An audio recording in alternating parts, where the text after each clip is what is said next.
I just read an article from Bounding into Comics. I'm not going to read through the whole article again, but it was Jonathan Hickman was talking about his experience on the X-Men Krakoan era.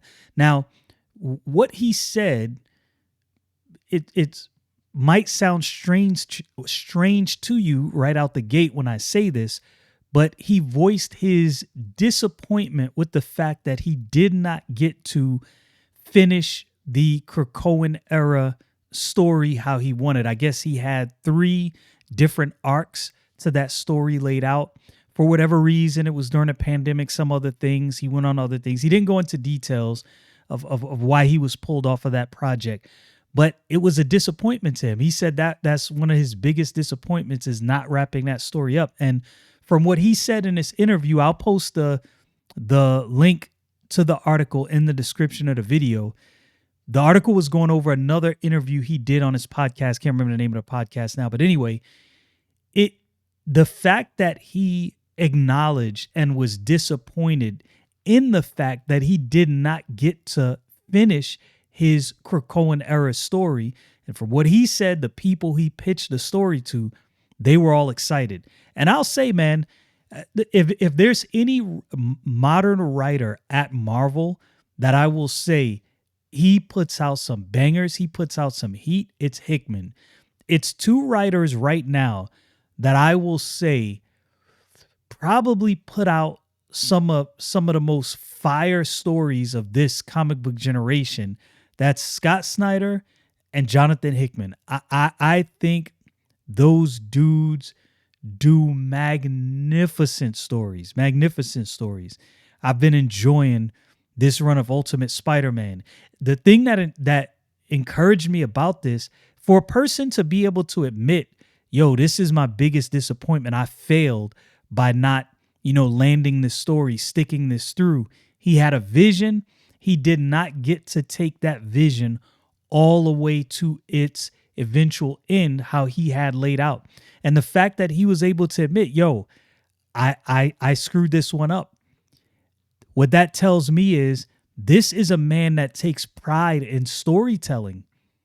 That's like, if you love comic books, if it's one thing you want from your writers, you want them to love the art of comic book storytelling.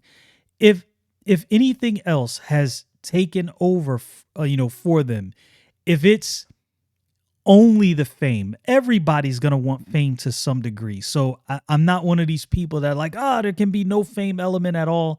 That's not true. You want to be respected for what you do, right? So there's always some fame element, as long as that is not the overarching issue. Like, that's not the core of why you do what you do. I can live with that. I can live with the fact that, yo, I enjoy writing stories, and I enjoy writing stories so much that I want people to recognize the work I put into this. And I'll tell you, like I said, I read Jonathan Hickman's work and I'm like, okay, buddy, you got my attention.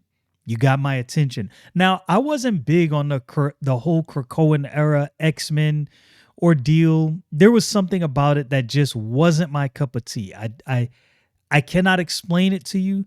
Maybe I didn't read enough books, but I will say that what I did read, it was good. It was decent. The story just went in a direction that I wasn't necessarily fond of, but it wasn't because it was a bad story. I just want to make that clear. I don't think it was a bad story. Just, didn't grab me. But typically, Jonathan Hickman, if I see his name, I'm going to pick up the book without question. Maybe it's bad. It's possible. I'm not saying that the man can't put out any bad stories, but thus far, everything I've seen from him has been good. And what he said in this article, it showed me this is the reason why his stories are so good. He is fully involved, fully immersed. You can tell stories are his thing. He wants to tell good stories, and he wants to make sure that what you get is a quality story arc, and he wants to wrap it up with a bow and satisfy you at the end, which, going back to Ultimate Spider-Man, I'm like, ooh, I can't wait to see what Hickman is cooking. I can't wait to see what he's cooking because thus far, Ultimate Spider-Man has been my jam when it comes to Marvel. It has been, I have thoroughly enjoyed that from the art to the story. It has been high quality work, and it's good to see someone like Jonathan Hickman is so passionate about writing. So passionate that the fact that he did not stick this landing, it bothers him. I like that. I like that. That kind of passion is passion that generates some really entertaining comic books.